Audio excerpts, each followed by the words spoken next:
30절에서 34절입니다. 마태복음 6장 30절에서 34절까지 하나님 말씀 우리 함께 합독하도록 하겠습니다. 마태복음 6장 30절에서 34절 우리 같이 합독합니다. 시작. 오늘 있다가 내일 아궁이에 던져지는 들불도 하나님이 이렇게 입히시거든 하물며 너희일까 보냐. 믿음이 작은 자들아, 그러므로 염려하여 이르기를 무엇을 먹을까, 무엇을 마실까, 무엇을 입을까 하지 말라. 이는 다 이방인들이 구하는 것이라. 너희 하늘 아버지께서 이 모든 것이 너희에게 있어야 할 줄을 아시느니라. 그런즉 너희는 먼저 그의 나라와 그의 의를 구하라.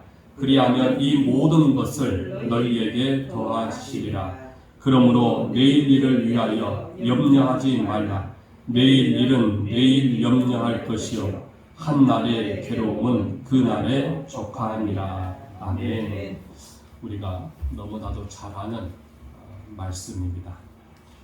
오늘 제목은 믿음과 순종의 보물을 쌓읍시다 라는 제목으로 함께 오늘 말씀을 나누고자 합니다. 믿음이 있는 자와 믿음이 없는 자를 여러분 우리가 어떻게 구분할 수 있겠습니까? 예수님께서 마태복음 7장 20절에서 믿음이 있는 자와 믿음이 없는 자를 비유로 설명하셨는데요. 거짓 선지자들의 비유를 통해서 우리에게 가르쳐주고 있습니다. 그리고 그 거짓 선지자를 통해서 그 사람의 열매를 보고 알 수 있다. 그러니까 믿음이 있는 자와 믿음이 없는 자를 열매를 통해서, 근데 그 열매가 누구냐? 거짓 선지자들이죠. 그 열매를 통해서 믿음이 있는 자와 믿음이 없는 자로 구분하셨습니다. 그리고 오늘 본문 말씀에서는 그 사람의 목적과 방향, 다시 말하면 그 사람의 생각, 그 사람의 행동을 통해서 그 사람의 믿음이 있는 자와 믿음이 없는 자를 알 수 있다라고 주님께서 그 열매라고 하는 그 은유적인 표현으로 비유를 통해서 우리에게 소개해주고 있습니다. 오늘 본문 말씀은 예수님의 이 산상수훈입니다. 이 산상수훈은 이미 그 5장에서부터 연결되어집니다. 누가복음에서는 평지설교라고 얘기하고 있습니다. 다시 말하면 이 들판에서 예수님께서 하나님의 나라에 대해서 여러 가지로 비유를 하였다 하여서 산상수훈이라 이렇게 표현을 합니다. 이 누가 믿음이 있는지 믿음의 가치를 오늘 이 6장에서는 보물이라고 하는 또 하나의 비유를 통해서 우리에게 소개해주고 있습니다. 오늘 우리에게 이 보물이라고 하는 이 비유를 통해서 가르쳐주고 있는데 참고로 우리가 방금 제가 서론에서 앞서 설명했습니다. 믿음이 무엇인지, 믿음이 있는 자와 믿음이 없는 자라고 하는 이 설명을 했는데 믿음이 무엇인지 우리가 참고로 또 살펴볼 수가 있는데, 그럼 믿음이 뭘까요? 끊임없이 우리가 믿음이 있는 자가 되기를 원하고 믿음이 사람 되기를 원하고 믿음만이 우리가 천국에 간다라고 우리가 설명을 해왔습니다. 그러나 믿음이라고 하는 이 정의를 갖지를 못합니다. 믿음이 뭘까요? 아주 간단하고 단순합니다. 그런데도 이 믿음이 굉장히 어렵습니다. 매우 힘듭니다. 그래서 우리가 수십 년 동안 우리가 신앙생활을 해왔지만 믿음이 있는 사람, 저도 마찬가지라고 생각합니다. 저도 때로는 믿음이 있는지 믿음이 없는지 하나님의 관점에서 보았을 때 이 믿음은 직분하고 관계없는 것으로서 때로는 저 자신이 될 수도 있고 여러분이 될 수도 있죠. 그래서 믿음이 있다라고 생각하지만 주님의 관점에서 보았을 때 믿음이 없는 자일 수도 있기 때문에 우리가 장담할 수가 없는 거죠. 그 믿음, 이 어려운 이 믿음, 매우 단순하고 수십 번 들어왔던 이 믿음, 도대체 이 믿음이 뭘까라는 것입니다. 그런데 매우 단순하고 매우 쉬운 것 같고 그렇지만 이 믿음은 어렵습니다. 이 믿음이 무엇입니까? 바로 맡기는 것입니다. 믿음이란 무엇입니까? 바로 맡기는 겁니다. 다시 말하면 믿음이 있는 자와 믿음이 없는 자를 오늘 이 보물이라고 하는 것을 통해서 우리에게 소개했는데 결론은 맡기느냐 맡기지 못하느냐 이겁니다. 아주 단순하죠. 그런데 이것이 어렵습니다. 오늘 믿음이 적은 자가 누구냐? 다시 맡기지 못한 자가 누구냐? 바로 보물을 땅에 쌓는 이방인들입니다. 우리 주님은 맡기지 못한 자, 믿음이 적은 자가 누구냐? 지금 예수님은 믿음이 적은 자라고 지금 말씀하셨잖아요. 그러나 이거를 다시 표현하면 믿음이 적다기보다도 사실은 믿음이 없는 것이죠. 믿음이 적다라는 말은 예수님이 말씀하셨지만 좀 더 깊이 들어가 보면 결국 믿음이 없는 겁니다. 그러니까 믿음이 적은 자, 믿음이 큰 자라고 하는 이 단어가 성경에 예수님께서 말씀하고 있지만 그러나 본문 그대로 우리가 이제 설명도 하지만 그러나 더 깊은 의미로 들어가면은 믿음이 있는 자와 믿음이 없는 자입니다. 우리 예수님은 믿음이 적은 자, 믿음이 큰 자라고 비유했지만 우리는 이렇게 해석할 수 있어요. 있는 자와 없는 자. 오늘 그래서 믿음이 적은 자라고 하는 이제 말씀을 하셨지만 우리가 전제를 해야 되겠죠. 믿음이 없는 자가 누구냐? 결국은 맡기지 못한 자라. 하나님께 맡기지 못하는 자.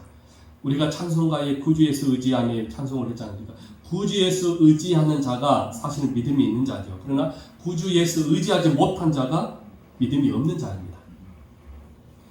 그래서 은유적인 표현으로 이 믿음이 없는 자를 바로 보물을 땅에 쌓는 사람으로 이렇게 표현을 하고 있는 거죠. 그래서 보물을 땅에 쌓는 사람은 이방인이다라는 것입니다. 그렇다면 오늘 본문에서 이 보물은 무엇을 의미하고 있는 것일까요, 여러분? 바로 의식주입니다. 보물은 의식주입니다. 근데 이 의식주가 매우 포괄적입니다.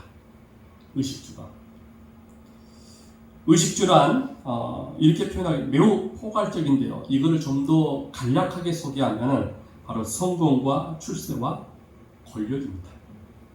결국은 그렇게 좁아집니다.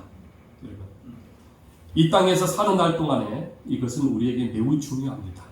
그래서 필요악이다라고 말하는 것이죠. 부와 명예와 권력, 출세는 우리에게 매우 살아가는 데 있어서 중요한 것들이지만 근데 우리 주님은 이것을 의식주로 표현하고 있고요. 이러한 삶은 결국은 땅에 묻어놓은 땅에다가 보물을 쌓는 어리석은 사람, 이방인이라는 거죠. 이것이 너무나 지나치니까 결국은 그 사람은 어떤 사람이냐? 믿음이 없는 사람이다 라고 표현할 수 있어요. 좀 더 이해 가십니까? 이해입니까? 여러분, 보물은요, 하나님과 같은 결코 비교할 수 없는 매우 소중한 가치를 우리 사람들에게 줍니다. 너무나 중요하죠, 여러분. 성경은 이런 추구하는 사람들을 가리켜서 이방인이라 이렇게 소개하고 있습니다. 그런데 문제는요, 이방인들이 추구하는 이 보물을 땅에 쌓는 것, 이것이 영원하지 않다라는 거예요. 이 보물이 영원하지가 않아요. 이게 영원히 존속하면은 얼마나 좋겠어요. 근데 영원하지가 않는데요. 그 이유가 무엇일까요? 그 땅에는 우리 주님이 말씀하고 있는 겁니다. 그 땅에는 좀과 등록과 도둑이 있대요. 제가 다 읽진 않았습니다, 여러분. 그곳에는 좀이 있고 등록이 있고 도둑이 있대요. 그래서 영원하지가 않다는 것입니다. 그럼에도 불구하고 다수의 사람들이 보물을 땅에다가 쌓는다는 것입니다. 19절 말씀 제가 읽진 않았습니다만 너희를 위하여 보물을 땅에 쌓아두지 말아라. 그 이유는 거기는 점과 등록이 해하며 도둑이 구멍을 뚫고 도둑질하느니라. 주님께서 우리에게 경고해 주고 있습니다. 여기서 좀은 무엇을 의미합니까? 좀 들어봤죠? 갉아먹는 것입니다. 여러분, 옷을 갉아먹어요. 그리고 등록은 무엇이냐? 녹쓰는 겁니다. 녹을 쓸게 하는 것입니다.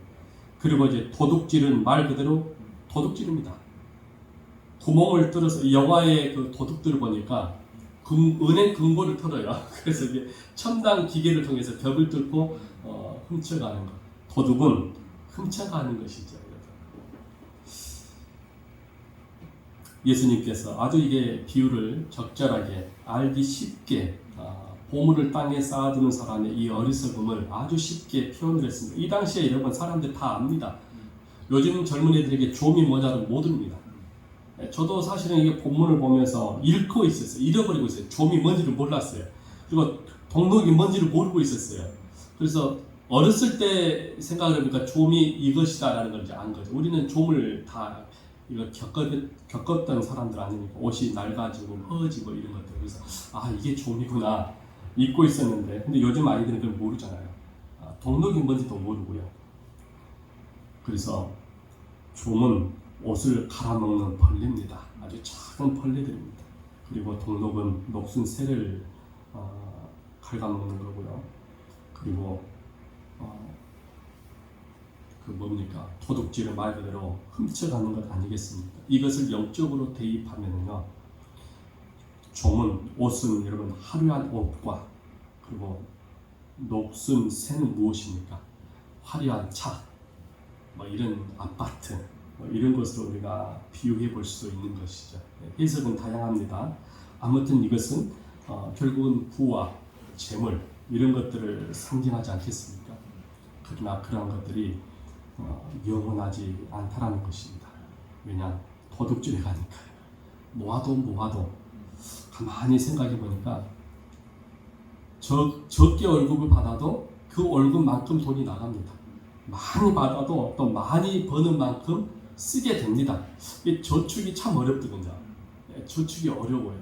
그래서 결국은 이게 독에 물 붓는 독에 밑바듯이 이게 그냥 빠져나가는, 여러분 저축하는 사람들 보면 대단하다고 생각이 들어요. 쉽지가 않아요. 저도 한 번도 여러분 저축을 성공해 본 적이 없어요. 다 실패했어요. 돈이 안 모아집니다. 다 이게 빠져나가요. 나도 모르는 사이에 빠져나가요. 근데 이게 다 필요해서 나가는 것들, 내가 쓰는 만큼 빠져나가는 겁니다. 그래서 영원한 것은 없다라는 것입니다. 이방인들은 목적과 생각이 오직 땅에 속한 부요함과 재물에 관심을 두고 있습니다. 그러나 그 관심들은 결국은 좀이나 등록이나 그리고 도둑이 와서 구멍을 뚫어내고 결국은 다 사라지는 것입니다. 그래서 누가 그렇게 비유를 하지 않습니까? 성경에도 그런 비슷한 말이 있는데 결국은 우리가 태어났을 때 알몸으로 오지 않습니까? 그래서 빈손으로 온다고 그러지 않습니까? 그러나 결국은 여러분 세상을 떠날 때에 다행히도 여러분 땅 한 평 얻습니다. 살면서 여러분 자동차에다가 큰 집에다가 살았던 그 지난날의 삶, 그러나 돌아갈 때는 제가 이게 장례식에 가고 보면은 여러분 다 경험했지 않습니까? 땅 한 평밖에, 그러니까 내가 누울 정도의 그 사이즈밖에 안 되는 거예요. 다행스럽게도 태어났을 때 알몸으로 왔는데 돌아갈 때는 그래도 수의 한 벌 입고 가더군요. 그렇지 않습니까? 넓은 땅도 아니에요. 그냥 내가 누울 정도의 그 사이즈. 이게 여러분 우리의 인생입니다. 결국은 여러분 다시 빈손으로 가는 것이죠. 그래서 누가 그러더군요. 인생은 미완성이다. 결국은 사람들의 그 잘못된 가치관, 목적, 방향성, 그 생각은 결국은 다 이게 땅에다가 쏟기 때문에 그런 것이죠. 그런데도 불구하고 사람들은 참 어리석은 것 같아요. 그걸 다 보고 경험했음에도 불구하고 여전히 땅에다가 보물을 쌓아두는 것입니다. 이게 아직도 지혜가 없는 사람이죠. 어리석은 사람들이죠. 여전히 여러분 내일을 생각하고 내일을 꿈꾸고 살아가는 사람. 물론 미래를 꿈꾸지 않는 사람은 어리석은 사람이다. 틀린 말은 아니지만 그러나 진정한 미래를 바라보는 사람은, 지혜 있는 사람은 내일 일을 모르는 거예요. 한치 앞을 내다보지 못하는 어리석은 지혜가 없는 사람이 되는 것이죠. 그래서 하늘에 땅을 쌓아두지 않냐고 보물을 땅에 쌓아두는 사람, 그 그래서 이 사람이 지혜가 없는 사람이라고 얘기했는데 예수님이 또 거기에 대해서 이렇게 표현을 했습니다. 22절에서부터 23절까지 말씀을 보니까 눈은, 그러니까 어리석은 사람, 보물을 땅에 쌓아둔 사람을 예수님께서 눈으로 비유를 한 겁니다. 눈은 몸의 등불이 되니 그러므로 네 눈이 성하면 온몸이 밝을 것이요 네 눈이 나쁘면 온몸이 어두울 것이다 그랬습니다. 그러니까 눈을 지혜 없는 사람, 어리석은 사람, 한참을 내다보지 못하고 땅의 보물을 묻는 이방인과 같은 사람, 이 사람을 눈으로 봤습니다. 어떤 눈이요? 나쁜 눈. 그래서 눈이 어두워지니까 마음도 어두워진대요. 이게 마음이란 말은 무엇을 의미합니까? 우리의 생각입니다. 우리의 생각. 지혜 없는 사람, 어리석은 사람. 예전에 저희 집 창고에 곡식을 두었는데요. 아침에 가보니까 밤새 쥐가 와서 갉아먹는 것을 보았습니다. 지금은 우리가 이게 그 푸대로 나오지 않습니까? 근데 저 어렸을 때는 가마니, 그러니까 그 어떤 가마지죠?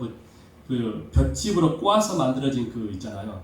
그러니까 저희 집에 그 기계가 있었어요. 그래서 그 기계가 이게 새끼줄 있지 않습니까? 손으로 이게 새끼줄 가는데 기계가 이제 볏짚을 이렇게 하나씩 넣으면 그 기계가 탁탁탁 찍으면서 가마니를 만들어내요.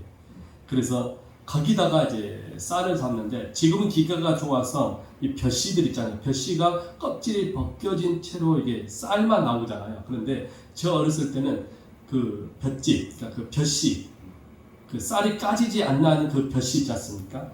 그것이 그 나락이라고 그러더군요. 나락. 그게 그대로 담아졌어요. 그리고 그 이제 가마니, 그 볏짚으로 만들어진 그 가마니에다가 그걸 담았어요. 정말 지금 생각하면은 지금은 컴바인이 나와서 말이죠. 첨단 기기가 나와서 너무 좋지만 저 어릴 때는 그걸 보고 자랐어요. 그거를 실질적으로 제가 메고 그리고 창고에다가 이렇게 올리는 아주 어렸을 때예요.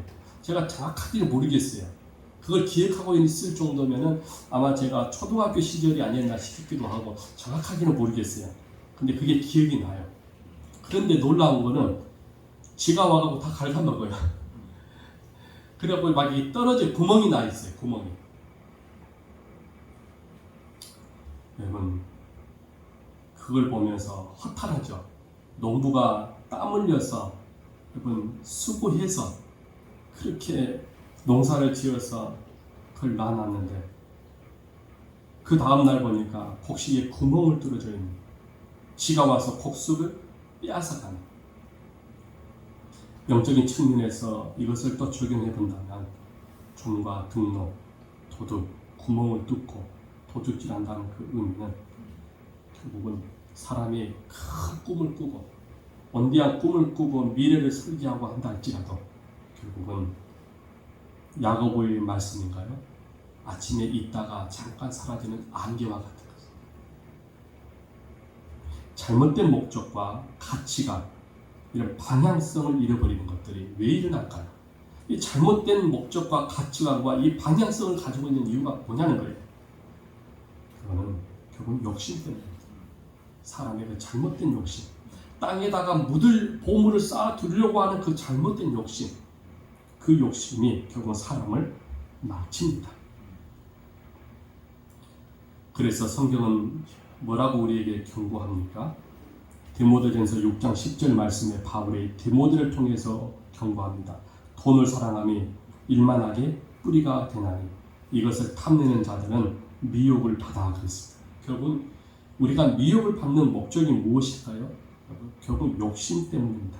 나에게 잘못된 방향성, 가치관, 그 목적을 여러분 이 땅에다가 보물을 쌓으니까 이 문제가 나오는 거죠. 그래서 미혹을 받았대요. 그래서 믿음에서 그 다음 단계가 미혹을 받으니까 그 다음 단계는 뭘까요? 믿음에서 떠나게 되는 거예요. 그리고 그 믿음에서 떠나게 되니까 그 다음 단계가 나타나는 것이 뭐냐? 근심으로 나타납니다. 그리고 그 다음의 단계가 뭡니까? 후회입니다. 그거를 자기를 찔렀도다. 바울이 디모데에게 권면한 말씀입니다. 그런데 오늘 우리에게도 동일하게 주는 권면입니다. 결국은 여러분 우리가 슬피 울며 이를 가게 되는 후회를 겪게 되는 이유가 무엇입니까? 미혹 때문입니다. 미혹을 받는 근본적인 원초적인 원인과 이유가 뭐냐? 결국은 욕심입니다. 잘못된 욕심이에요. 그러므로 믿음이 없다는 것은, 이 적다라고 하는 것은 바로 보물을 땅에 쌓는 이방인들이 행하는 모습입니다. 그리고 그 사람은 가장 어리석은 사람인 것입니다. 마치 모래 위에 집을 짓는 사람. 이거는 상식 아니겠습니까? 이건 어린아이들도 다 알 수 있는 상식이에요. 모래 위에 집을 짓겠다라고 하는 것은 여러분 정상이 아니고서는 행동하지 않습니다. 비정상이기 때문에 모래 위에다가 집을 짓는 거죠. 그런데 영적인 측면에서 비정상적인 사람들이 너무 많다는 거예요. 결국은 땅에 보물을 쌓는 것은 비정상적인 사람이라는 겁니다. 그렇기 때문에 주님은 오늘 25절 말씀에서 경고하는 것입니다. 그러므로 내가 너희에게 이르노니 목숨을 위하여 무엇을 먹을까 무엇을 입을까 염려하지 말아라. 반대로 말하면 사람들은 너무나 지나치게 이 의식주의에 사로잡혀 있는 것이죠. 잘못된 목적과 방향성을 가지고 있다는 것입니다. 사람들에게 참된 보물은 바로 이 의식주. 그래서 주님은 그 보물도 영원하지 않다라고 이 조음과 등록과 도둑을 비유를 통해서 소개하고 있습니다. 그러므로 우리는 어떤 사람이 되어야 됩니까? 보물을 땅에 쌓아두지 않는 사람. 그 사람이 바로 지혜 있는 사람이고 그 사람이 믿음이 있는 자입니다. 둘째, 믿음이 큰 자라고 소개했는데 믿음이 큰 자가 누구냐? 앞서 다 제가 설명했습니다. 하늘에 보물을 쌓아두는 사람입니다. 하늘에 보물을 쌓아두는 사람. 이 믿음이 있는 사람이래요. 보물은 이 세상에서 얻을 수 있는 부와 명예와 권력과 내가 추구하는 목적과 꿈을 뜻합니다. 이 세상에서 사람들이 생각하고 있는 이 보물은 한마디로 얘기하면 명예와 권력과 출세가 됩니다. 잘 살려고 하는 이런 의식주. 그러나 천국에서 추구하는 보물은 이 세상의 것과는 같지 않습니다. 천국에서의 참된 보물은 뭘까요? 아주 단순합니다. 앞서 다 설명했습니다. 매우 단순합니다. 바로 믿음과 순종입니다. 믿음과 순종을 여러분 돈으로 살 수 있을까요? 믿음과 순종을 우리가 노력해서 살 수 있을까요? 믿음과 순종은 결국은 불가분의 관계인데요. 믿음이 있어야만이 순종이 가능합니다. 그러나 믿음이 없는 순종은 거짓입니다. 위선입니다. 그러므로 믿음과 순종은 우리의 의지나 노력으로 이 세상의 그 어떤 것으로도 얻을 수 없습니다. 믿음과 순종은 이 세상에 존재하지 않는 것들이기 때문에 그래요. 믿음과 순종은 여러분 영적인 세계입니다. 육적인 세계에서는 찾아볼 수 없는 겁니다. 그것을 지금 하늘에 쌓아두라고 얘기하고 있어요. 이게 가능합니까 여러분? 내게 없는, 이 세상에 없는 이 믿음과 순종을 하늘에 쌓아두라? 이게 가능하단 말이에요. 이게 불가능하지 않습니까? 근데 주님은 그거를 하늘에 쌓아두라고 얘기를 하고 있어요. 결국은 참된 믿음, 큰 자, 여러분, 이 믿음을 우리가 소유해야만이 가능한데, 우리가 이 믿음과 순종을 소유해야만이 하늘에 쌓을 수 있는데 이것을 여러분 어떻게 해야 될까요? 그것은 결국은 하나님이 주셔야 합니다. 하나님이 우리에게 믿음을 주셔야 합니다. 존 칼빈이 말한 대로 여러분 우리는 전적 타락했어요. 우리는 전적 부패했어요. 타락하고 부패한 사람이 무슨 지혜와 무슨 지식을 얻겠어요? 그래서 전적 무능이라고 해요. 전적 타락하고 전적 부패하고 전적 무능한 사람이 여러분 믿음을 어떻게 소유할 수 있겠냐고요. 결국은 전적 타락하고 전적 부패하고 전적으로 무능한 우리에게 여러분 찾아오셔서 하나님이 우리에게 믿음을 주셨기 때문에 우리가 믿는 거예요. 그래서 사람이 할 수 있는 것은 아무것도 없어요. 우리가 신앙생활 한다는 것, 우리가 믿는다는 것은 결국은 하나님께서 우리에게 주셨기 때문에 지금 우리가 신앙을 지키는 겁니다. 아멘. 교회라고 하는 이 출입도요, 아무나 하는 게 아니에요. 물론 가라지가 있고 알곡이 있습니다. 그러나 그 가운데 가라지, 아니 알곡이 여러분 교회를 출입하고 교회 문은 다 열려 있고 많습니다. 그러나 누구나 올 수 있지 않습니다. 누구나 올 수 있는데 누구나 오지 않아요. 믿음도 여러분 아무나 얻는 게 아니고요. 제한된 구속이라는 이 신학적인 용어입니다. 여러분 제한되어져 있어요. 예수님의 그 구속의 그 사역은 제한적 구속이에요, 여러분. 그래서 온 인류를 위해서 주님이 죽으셨다라고 말을 하는데, 그러나 엄밀히 따지면요, 그러지 않습니다. 그 온 인류라고 하는 것은 제한적 구속이에요. 이건 좀 신학적인 용어입니다. 온 인류란 말은 열방에 흩어져 있는 다민족, 온 열방에 흩어져 있는 다민족들 가운데 여러분 제한적 구속 사람이 있어요. 즉 창세 전에 하나님께서 계획하시고 창세 전에 예정하신 하나님의 자녀들이 있다고 말해요. 가라지를 위해서 주님이 구속한 것이 십자가에 죽으신 게 아닙니다. 창세 전에 구원받기로 예정되어 있는 다민족이 있단 말이에요. 그들을 위해서 주님이 죽으셨다는 것이지 온 인류를 위해서 죽으셨다라고 하는 그 의미는 가라지를 위해서 죽었다는 그 의미는 아닙니다. 이거는 잘 여러분들이 이해하고 있어야 됩니다. 그래서 제한적 구원과 제한적 구속입니다. 다시 말하면 택함 받은 자를 위해서 저와 여러분들이 하나님 앞에서 택함을 받았기 때문에 택함 받은 우리를 위해서 죽으신 것입니다. 우리를 의롭게 만드시고 우리를 성결하게 만드시고 그런 이후에 우리에게 무엇을 주셨습니까? 믿음을 주셨는데 그 믿음이 어떤 겁니까? 선물이라고 합니다. 값없이 주어진. 왜요? 우리가 전적 타락했고 전적 무능하기 때문에 그 믿음을 가질 수가 없어요. 하나님이 우리에게 주실 때에 그 하나님이 우리에게 믿음을 주셨기 때문에 오늘 우리가 그분을 믿는 것입니다. 그래서 하늘의 보물을 쌓는다고 하는 것은 바로 믿음과 순종입니다. 그 믿음과 순종은 20절 말씀에 의미하는 것처럼 내가 하나님의 일을 만들어 갈 수가 없으나 결국은 하나님께서 우리를 그 믿음을 주셔서 하나님의 일들을 행할 수 있도록 하십니다. 그래서 그 믿음을 가지고 여러분 먼저 그의 나라와 그의 의를 구하라고 우리에게 가르쳐 줍니다. 그리고 우리가 행할 지금 행동을 해야 될 하늘의 보물을 쌓을 수 있는 그 방편은 하나님의 절대적인 모든 주권에 순종하는 것입니다.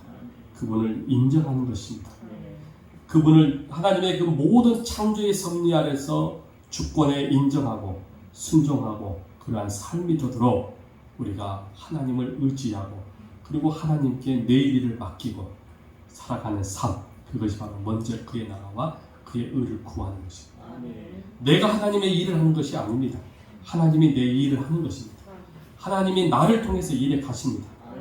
그리고 우리는 기도해야 됩니다.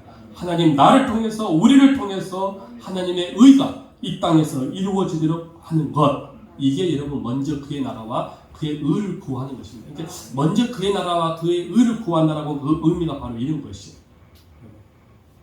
하나님 내게 이러이러한 일을 행할 수 있도록 해주십시오. 나를 위한 기도가 아니라 나를 통해서 하나님의 뜻이, 우리 주기도문에 나와 있잖아요.